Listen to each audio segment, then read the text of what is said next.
내가 비옵는 것은 이 사람들만 위함이 아니요 또 그들의 말로 말미암아 나를 믿는 사람들도 위함이니 아버지여, 아버지께서 내 안에 내가 아버지 안에 있는 것 같이 그들도 다 하나가 되어 우리 안에 있게 하사 세상으로 아버지께서 나를 보내신 것을 믿게 하옵소서. 내게 주신 영광을 내가 그들에게 주었사오니 이는 우리가 하나가 된 것 같이 그들도 하나가 되게 하려 함이니이다. 곧 내가 그들 안에 있고 아버지께서 내 안에 계시어 그들로 온전함을 이루어 하나가 되게 하려 함은 아버지께서 나를 보내신 것과 또 나를 사랑하심 같이 그들도 사랑하신 것을 세상으로 알게 하려 함이로소이다. 아버지여, 내게 주신 자도 나 있는 곳에 나와 함께 있어 아버지께서 창세전부터 나를 사랑하심으로 내게 주신 나의 영광을 그들로 보게 하시기를 원하옵나이다. 의로우신 아버지여, 세상이 아버지를 알지 못하여도 나는 아버지를 알았사옵고 그들도 아버지께서 나를 보내신 줄 알았사옵나이다. 내가 아버지의 이름을 그들에게 알게 하였고 또 알게 하리니 이는 나를 사랑하신 사랑이 그들 안에 있고 나도 그들 안에 있게 하려 함이니이다.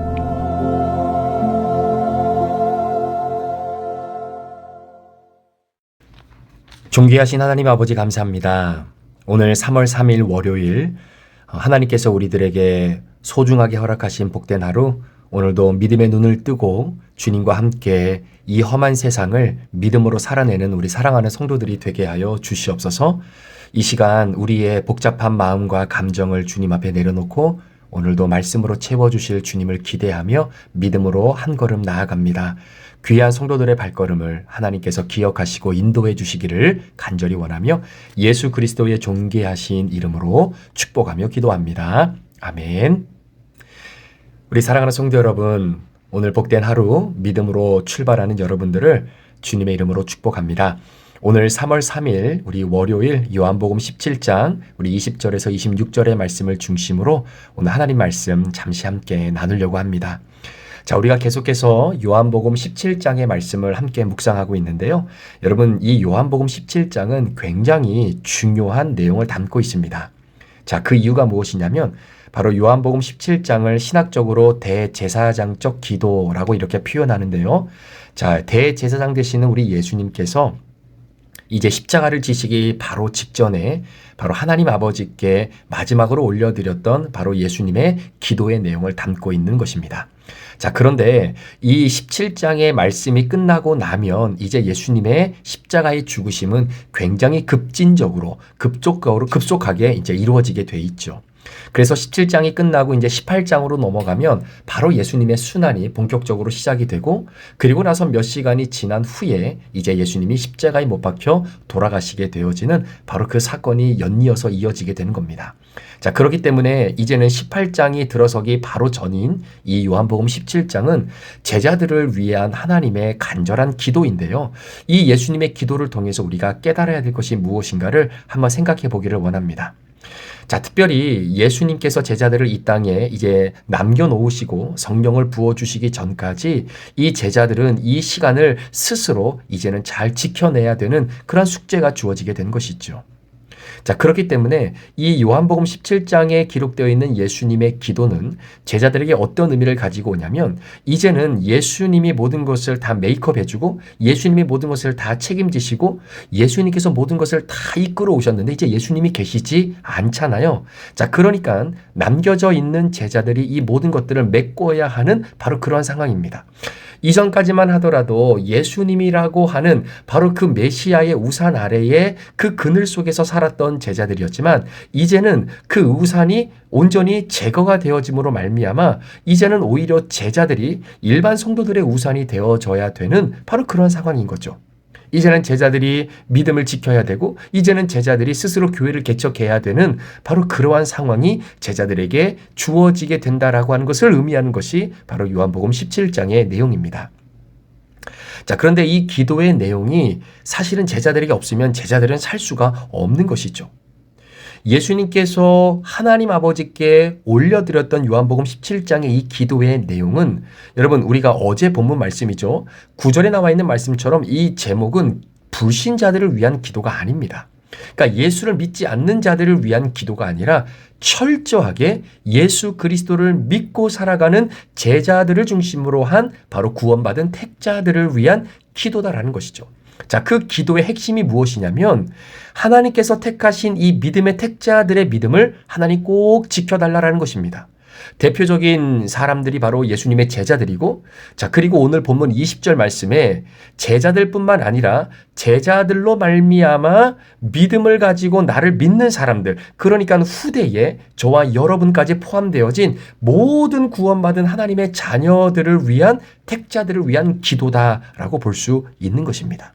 그래서 예수님께서 마지막으로 십자가에 못 박혀 돌아가시기 전에 하나님 아버지에게 간구했던 기도의 핵심은 바로 구원받은 택자들의 믿음, 이들이 멸망당하지 않도록, 멸망에 이르지 않도록 하나님께서 이들을 꼭 지켜주시기를 원합니다라고 하는 기도의 내용이죠. 자, 그래서 신학자들이 이 요한복음 17장의 기도의 내용을 통해서 굉장히 중요한 신학적 교리 하나를 발견하게 되는데 그것이 바로 성도의 견인이라고 하는 교리입니다. 자, 성도의 견인이라고 하는 이 교리의 핵심은 뭐냐면 하나님께서 내 백성을 택하신 거예요. 하나님이 구원받을 자들을 선택하신 겁니다. 그리고 하나님의 강한 능력과 그 펴신 팔로 구원하기로 작정하시고 결정하신 그 영혼들을 하나님이 끝까지 붙들고 가신다라는 거예요. 천국으로 인도하신다라는 것입니다. 자, 그렇기 때문에 이 성도의 견인이라고 하는 이 믿음의 교리, 이 고백이 없이는 여러분 사실 100% 구원의 확신이 있을 수 없는 거죠. 자, 내가 하나님의 은혜로 구원받은 믿음의 확신을 가지고 하나님이 나를 선택하셨다라고 하는 이 확고한 믿음 속에서 그 하나님이 나를 선택하시고 내가 잘나고 내가 능력이 있어서 내가 그 성도의 능력이 있어서 내가 구원의 반열에 내가 천국까지 가는 것이 아니라 나를 선택하신 하나님의 능력의 펴신 팔로 그분이 나를 이끌어 가시기 때문에 그래서 내가 구원의 확신을 가지고 하나님의 나라에 들어갈 수 있다라고 하는 이 구원의 확신이 형성되어지게 되는 것입니다. 따라서 성도의 견인에 대한 확고한 믿음의 고백이 없으면 내가 구원받은 하나님의 백성인가? 이 구원이 앞으로 끝까지 이루어질 수 있을까? 내가 지금 현재 이렇고 이런 상황인데 이 구원이 중간에 결국은 떨어지는 것이 아닐까? 그러니까 100% 구원의 확신을 가지고 살아갈 수 없다라는 겁니다. 여러분, 성도의 견인이라고 하는 이 교리, 이 고백을 들었을 때 여러분들은 어떤 마음이 드십니까? 감사한 마음이 드세요? 아니면 진짜 이게 하나님의 은혜이구나 라고 하는 생각이 드십니까? 모든 사람이 다 그렇게 생각하는 것은 아닌 것 같아요. 신학적으로 알미니우스라고 하는 사람은 이 성도의 견인을 인정하지 않았습니다. 자, 그 이유가 뭐냐면 하나님이 나를 구원하시기로 작정하시고 그 구원은 궁극적으로 다 이루어지게 된다라고 만약에 믿는다면 사람이 어떻게 윤리적으로 나태하지 않을 수가 있느냐, 도덕적으로 타락하지 않을 수 없지 않느냐, 바로 이 이야기를 한 거예요. 왜냐? 어차피 나는 구원받았고 그 구원은 하나님의 능력으로 보장되어져 있는 것이기 때문에 내가 어떻게 인생을 살아도 여하튼 내게 허락하신 그 구원은 하나님께서 반드시 이끌어 가시고 구원의 완성을 이루신다라는 것을 믿는다면 어찌 내가 이 삶에서 윤리적으로 도덕적으로 하나님 보시기에 아름답고 깨끗한 인생을 살기로 노력할 수 있겠느냐. 그래서 나는 성도의 견인을 믿지 않는다라고 알미니우스가 그렇게 이야기를 한 겁니다. 그러니까 100% 구원의 확신을 가지고 살아간다면 누가 거룩을 위해서 오늘도 고군분투하면서 살아갈 수 있겠느냐? 그렇게 알미니우스가 주장하면서 예로 들었던 사람이 바로 요한복음에 나오는 가룟 유다라고 하는 사람이에요. 자, 가룟 유다도 어떻게 보면은 구원의 확신이 있었던 사람일 수도 있겠죠. 그런데 결국은 그 구원이 취소가 되잖아요. 예수님을 결국은 배신하고 예수님을 은30에 팔아버림으로 말미암아 구원이라고 하는 하나님의 은혜에서 떨어져 나갑니다. 그러니까 구원의 상실이 가능하다라는 것이죠. 자, 구원의 상실이 가능할 수도 있기 때문에 그래서 내가 노력하고 내가 최선을 다하고 열심으로 함으로 말미암아 그 구원에 이를 수 있도록 내가 오늘도 거룩을 유지하면서 살아가야 된다라고 하는 생각을 갖게 되는 것이죠. 자, 그래서 알미니우스는 주장하기를 구원이라고 하는 것은 물론 전적인 하나님의 은혜이지만 그 구원을 온전히 이루어가기 위해 내가 해야 될 부분도 100% 있다라고 주장을 하게 된 것입니다. 자, 그런데 여러분 한번 보시겠어요? 요한복음의 내용에 보면 예수님의 제자들의 믿음이 늘 충만했던 때만 있었던 것이 아닙니다.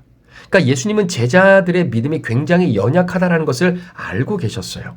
그러니까 견고한 믿음을 가지고 여러분 그들이 예수님과 함께 동행했던 시간들이 과연 얼마나 있었겠습니까?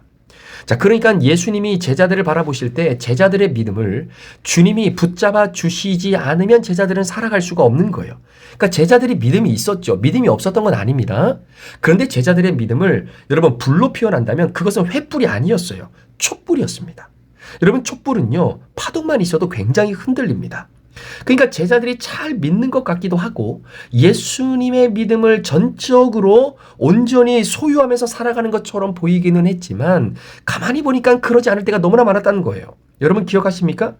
예수님이 제자들과 잠시 떨어져 있을 때 귀신 들린 아이를 데리고 와서 제자들에게 이 아이를 고쳐달라고 이야기를 하잖아요. 그런데 문제는 예수님이 그렇게 믿음을 허락하시고 많은 하나님의 나라의 말씀을 선포하셨지만 예수님이 제자들과 잠시 떨어져 있었을 때 제자들은 그 귀신 들린 아이를 고치지 못했습니다.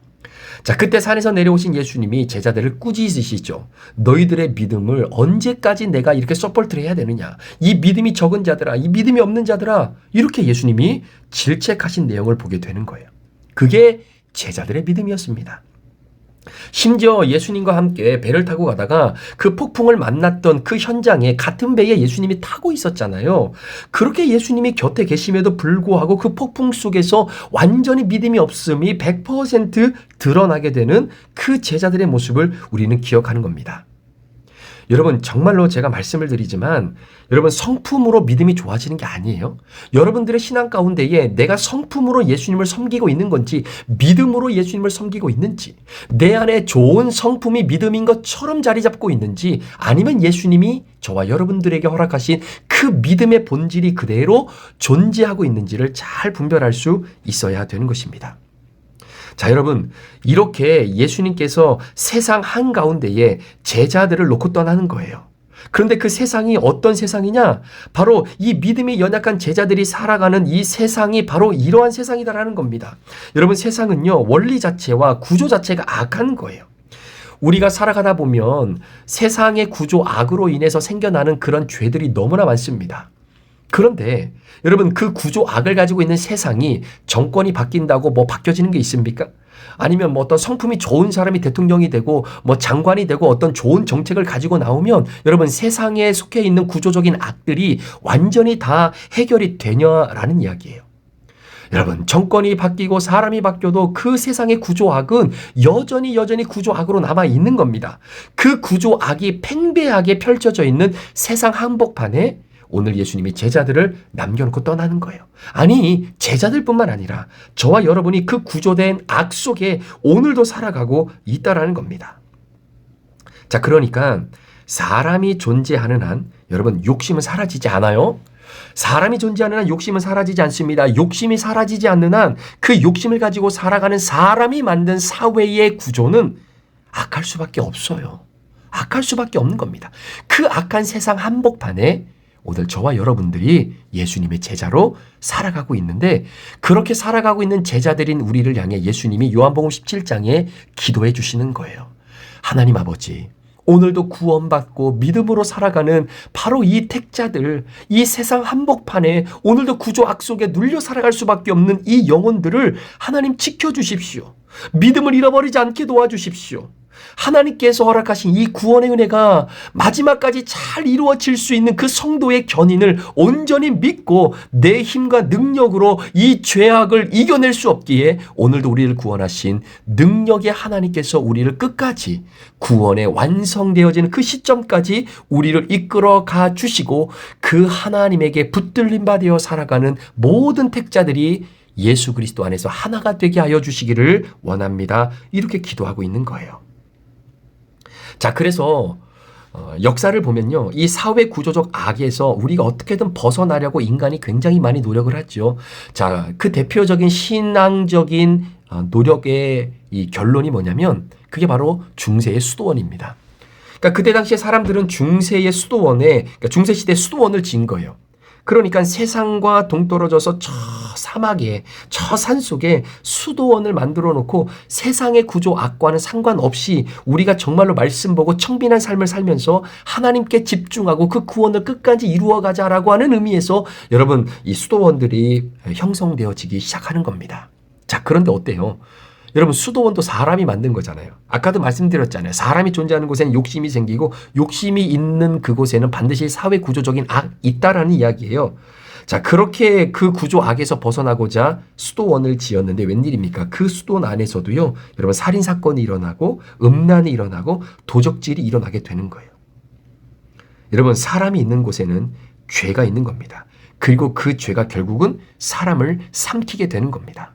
자, 그렇기 때문에 이 죄를 우리의 힘으로 이길 수 없고 우리의 능력으로 사회 구조적인 악을 온전히 회복하며 살아갈 수 없다는 거예요.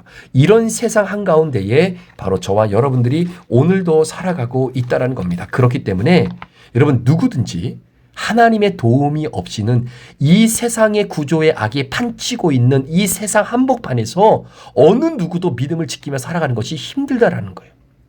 정말로 믿음의 그 촛불이 꺼져갈 수밖에 없는 그 시점이 바로 오늘 우리가 살아가는 세상의 한복판이라는 겁니다. 여러분 성경에 기록되어져 있는 믿음의 사람들은 안 그랬을까요? 자, 아브라함을 보세요. 아브라함 믿음의 조상이라고 말하는 이 아브라함이 결국 하나님의 은혜로 가나안 땅에 들어갑니다. 그런데 약속의 땅에 들어가서 제일 먼저 흉년을 경험하게 되잖아요.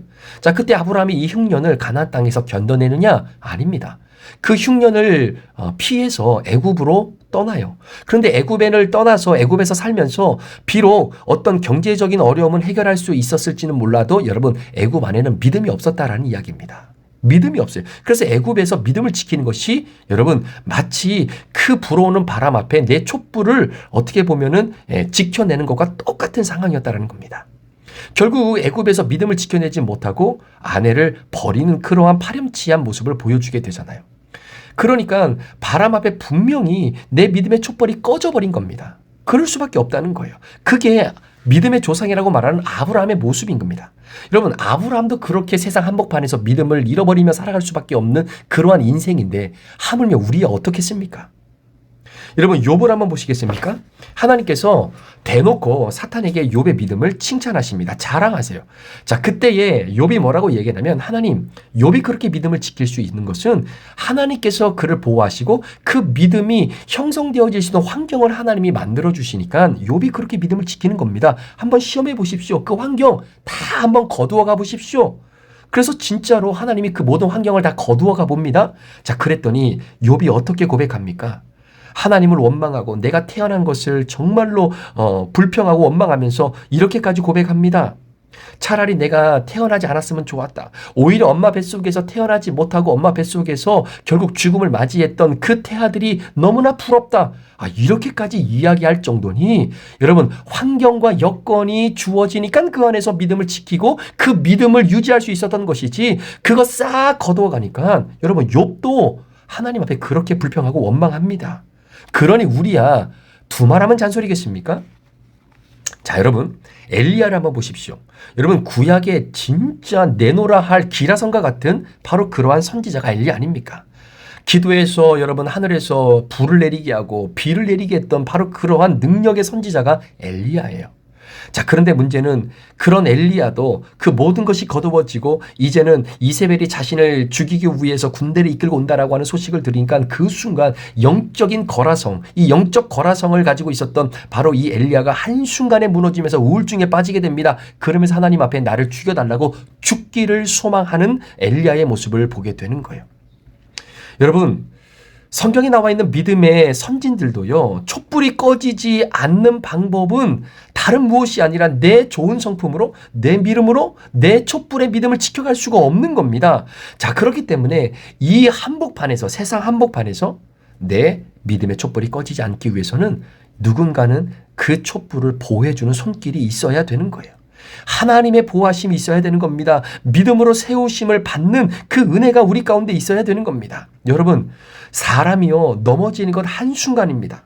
저도 오늘도 말씀으로 보호받고 있고 하나님의 은혜로 보호를 받고 있기 때문에 그래서 오늘도 이 자리에 서서 오늘도 여러분과 함께 신앙과 믿음의 여정을 걸어갈 수 있는 것이지, 그렇지 않으면 한순간에 넘어지는 것도 여러분은 안 그러시겠습니까? 저도 마찬가지예요.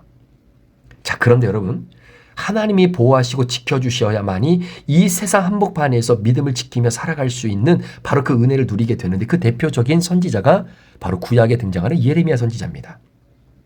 여러분, 예레미야 선지자는요, 다른 어떤 선지자 못지않게 진짜 고난을 많이 받았던 선지자입니다. 그래서 하나님의 말씀을 대변하고 증거한때라는 이유 때문에 감옥에도 갇히잖아요. 자, 감옥을 갇히는데 그 감옥에서 예레미야가 믿음을 지키느냐? 지키면 좋은데 그 감옥에서 믿음을 지키지 않습니다. 믿음을 지키잖아요. 그러면서 뭐라고 이야기하냐면 내가 다시는 하나님의 복음을 전하지 않겠다, 이렇게 이야기합니다. 자, 그러면서 예레미야가 어떠한 말까지 하냐면요, 이런 이야기까지 해요. 내가 하나님의 능력을 힘입어서 하나님을 등에 업고 하나님이 하신 말씀 순종하면서 내 목숨 내걸고 내가 진짜 하나님의 복음을 이스라엘 백성들에게 전했는데 결국 그렇게 전한 나에게 돌아온 결과가 감옥에 갇힌 거예요. 그러니까 예레미야도 배신감을 느끼면서 뭐라고 고백하냐면 내가 하나님에게 속았다라는 거예요. 내가 하나님에게 속았다. 여러분, 지금 선지자가 하나님 앞에 내가 당신에게 속았습니다, 이게 어떤 의미냐면요, 이 속았다라고 하는 이 히브리어 말의 의미가 뭐냐면 남자가 여자를 꼬셔가지고 잠자리를 한 거예요. 그리고 나서 그 다음날 언제 내가 그랬냐는 듯이 이 여자를 버려버리는 것, 이게 속았다라고 하는 의미예요. 그러니까 예레미야가 하나님 앞에 완전히 뒤통수 맞았다라고 하는 의미로 내가 당신에게 속았다라는 겁니다. 아니, 선지자가 하나님 앞에 이렇게까지 고백할 정도면 여러분, 믿음의 밑바닥 완전히 보여준 것 아니겠습니까? 다시는 하나님의 복음을 전하지 않겠다라고 마음먹어요. 그런데 하나님이 보호하시고 지켜주신다라고 하는 의미가 뭐냐면, 그러한 마음을 갖고 있는 예레미야의 마음속에 하나님이 성령의 불을 붙여주십니다. 그러니까 예레미야는 믿음의 불이 완전히 꺼졌어요. 흔적도 없어요. 그런데 하나님이 예레미야에게 다시금 성령의 불을 붙여주시는 거예요. 믿음의 불을 붙여주시는 겁니다. 그렇게 불을 붙여주시는 거예요. 그런데 불이 꺼지잖아요. 그럼 또 붙여주시는 거예요. 그럼에도 불구하고 내가 힘들고 어려워서 무너져서 내가 더 이상 하나님의 복음을 전하지 않는 그러한 자로 살아가겠다라고 마음먹어도, 그래서 내가 내 믿음의 불씨가 꺼져도 성령님이 다시 믿음의 불을 붙여주십니다. 자, 그러니까 예레미야가 나중에는 어떻게 고백을 합니까? 내가 원래는 하나님의 복음을 전하지 않기로 작정을 했는데, 이제는 내가 하나님의 말씀을 전하지 않고서는 내 심정이 불타올라서 내가 더 이상 이렇게 할 수 없다라는 거예요. 내가 하나님의 복음을 전하지 않으면 않을수록 내 마음에 성령의 불이 활활 타올라서 이제는 복음을 전하지 않고는, 하나님의 능력을 이스라엘 백성들에게 전하지 않고는 내가 살아갈 수 없게 되었다라고 말할 수밖에 없는 환경으로 하나님이 만들어 가시다라는 거예요. 하나님이 붙여주신 겁니다. 불을 붙여주시는 거예요. 그 불을 붙잡고 다시 믿음을 회복할 수 있도록 하나님이 역사하시는 것. 여러분, 이게 예레미야에게만 주시는 은혜가 아니라 오늘 예수님이 제자들을 향해 이 사회적 구조적 악이 팽배해지고 있고 우리가 가지고 있는 믿음의 이 촛불마저도 쉽게 꺼질 수밖에 없는 이 세상의 한복판에 살아가는 제자들, 그리고 제자들만이 아니라 제자들로 말미암아 나를 믿게 되어지는 사람들에게 우리 하나님께서 허락해 주시는 믿음을 지키는 우리 하나님의 방법이라는 겁니다. 예레미야에게 믿음의 불을 붙여주셨던 것처럼 말입니다. 오늘 예수님께서 제자들을 위해서 기도하셨던 그 기도의 내용이 바로 저와 여러분들을 위한 바로 그 기도 내용인 것이에요. 그 기도 내용이 여러분, 궁극적으로 요점이 무엇입니까? 이 세상 한복판에 하나님의 은혜가 없이는 살아갈 수 없는 제자들입니다. 하나님의 전적인 구원의 은혜를 붙잡고 살아가는 자들입니다. 그 구원의 은혜는 하나님이 끝까지 인도해 주셔야만이 이 모든 것이 아름답게 구원의 완성을 이룰 수 있으니 제자들로 하여금 나를 믿는 이 택자들을 하나님께서 꼭 지켜주시고, 아버지가 내 안에 있는 것처럼 내가 아버지 안에 있는 것처럼 아버지가 내 안에 있는 것처럼 이 땅에 남겨두고 가는 이 모든 구원받은 택자들이 서로가 하나가 되어서 서로가 믿음의 불을 붙여주고 그 믿음의 불이 활활 타오라서 이 사회의 어려움 속에서 믿음을 저버릴 수밖에 없는 사회 구조적 한복판에서 오늘도 그 구원의 확신을 가지고 성도의 견인으로서의 그 은총을 누리며 오늘 하루하루를 살아갈 수 있기를 하나님 원합니다. 라고 하는 것이 바로 요한복음 17장 20절에서 26절에 기록되어 있는 예수님의 기도의 내용인 것이죠. 사랑하는 여러분, 하나님이 나를 이기게 하셨기 때문에 내가 그 승리를 경험하는 겁니다. 하나님께서 나에게 승리를 주셨기 때문에 내가 그 승리를 경험할 수 있는 겁니다. 내가 승리하는 것이 아닙니다. 여러분, 사람이 승리하는 것은 죄송하지만 죄가 승리하는 거나 마찬가지예요. 여러분, 죄가 승리하는 그 현장에는 구원의 은혜가 없는 것입니다. 따라서 하나님이 나를 승리케 해 주시는 이 기도가 오늘 저와 여러분에게 이미 주어졌다라는 겁니다. 그 기도의 내용이 저와 여러분 삶 가운데에 오늘도 철저하게 준비되어지고 드러나게 되어질 때에 우리는 그 믿음으로 오늘도 승리하며 살아갈 수 있는 것이죠. 오늘 예수님께서 여러분들을 위해서 이미 기도하셨습니다. 세상에 남겨놓으신 하나님의 택자들을 위한 예수님의 기도, 이 기도가 저를 위한 기도고 여러분들을 위한 기도이죠. 이 기도를 등에 힘입고 오늘도 구원의 완성이 이루어지는 그 순간까지 성령님의 인도하심에 순종하며 오늘도 그분이 주시는 승리를 마음껏 누리며 오늘도 믿음 안에서 구원의 은혜를 누리며 살아가는 저와 여러분 되시기를 주의 이름으로 축복합니다. 기도하시겠습니다. 하나님 아버지, 우리가 승리를 했기 때문에 이 승리가 우리의 것이 아닙니다. 하나님께서 우리에게 예수 그리스도를 통해서 이 땅 가운데에 살아가면서 믿음이 저버리지 않도록 성령의 그 은혜의 불붙음이 끊어지지 않도록 기도해 주셨던 이 기도가 있었기에 오늘도 우리가 하루 세상 한복판에서 살아갑니다. 이 기도의 능력이 오늘도 우리 귀한 성도들의 삶의 한복판에서 철저하게 경험되어지는 은혜가 있게 하여 주옵소서. 감사를 드리며 예수 그리스도의 존귀하신 이름으로 축복하며 기도합니다. 아멘.